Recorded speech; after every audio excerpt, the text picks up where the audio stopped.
Thank you so much for joining me. Today, I have the Reverend Dr. Joyce Buekers. Thank you so much for being here and taking time out of your busy schedule to talk to me. I really appreciate it. What a pleasure it is to be here, Katherine. You're one of my beautiful musicians that I look up to because your voice is like an angel. Thank you so much. You have such an interesting, fascinating, and inspiring life story. Um, how how did you get to where you are today? Well, that's I know quite a that's a journey loaded question. after almost 7 decades. But what I'm so excited about is that I'm in a place, and I have been for 25 years in healthcare. And I had quite an experience in the early 90s that had me move from my job with IBM, which I was in marketing for 15 years and had a phenomenal job, actually was at the pinnacle of my career. But we were en route to visiting my mother in the hospital. And my sister and I were hit by a semi truck.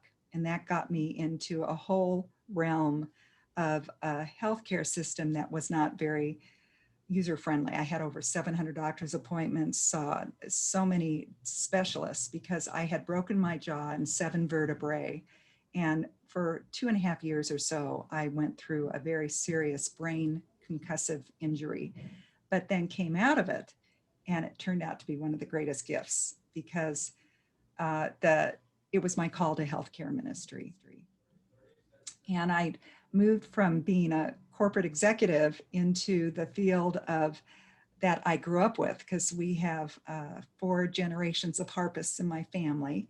Many of you may know that my grandmother was the first woman in the Los Angeles Symphony back in 1917. And the harp that I often play at church is the harp that she started with.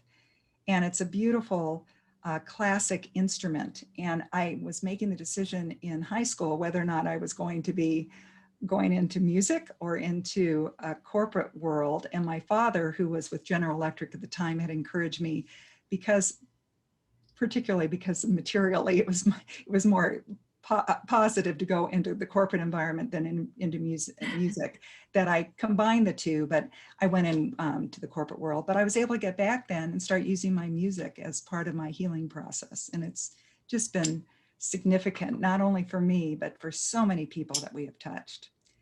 And we're now, I'm the founder of the Therapeutic Harp Foundation. I'm very proud of the fact that last year we served many, many patients across the valley. And last year we were in close to 30 healthcare organizations. This year it's a little different. We're still in 10 with a lot of the hospice and hospitals still using us. But understanding what the power of the harp does has been my real passion. Exciting. That's fantastic. So this might be an obvious question based off of being, I don't know, I want to say harp royalty, if you will. um, is there a specific person or artist that has inspired you the most? And my grandmother was a performer. She started with the LA Philharmonic. She went LA Philharmonic, Hollywood Bowl, Walt Disney, did Fantasia. I mean, she was in last century was one of the 3 harpists in the nation. I grew up with the classics, and obviously my grandmother is my inner guide, and she's still with me every day, knowing that I've taken an instrument and used it for the sole purpose of helping people heal. And what had happened to me was, because I was in such a pain cycle with all these injuries, that the doctors over in Los Angeles, I went from Phoenix to Los Angeles to avoid getting a jaw replacement. And if I had done that, it would have been an ongoing surgical procedure. But your body's able to heal.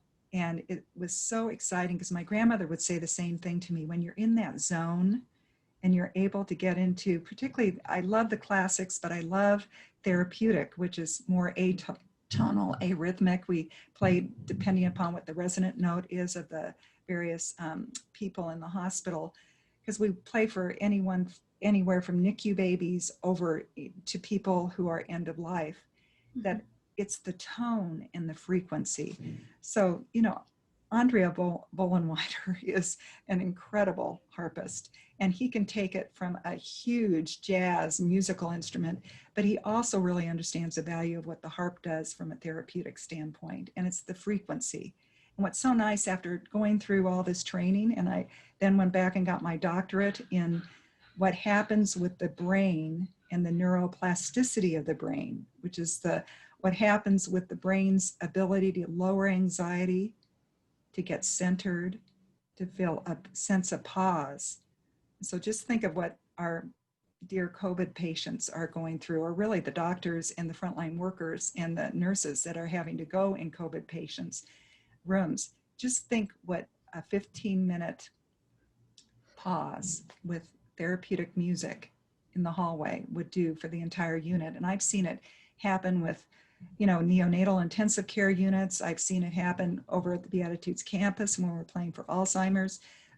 We have the ability to tap into a resonance note that allows us a frequency for healing, and it changes the brain. And we know that neurons that fire together kind of wire together, and then people can have that sense of pause for a moment.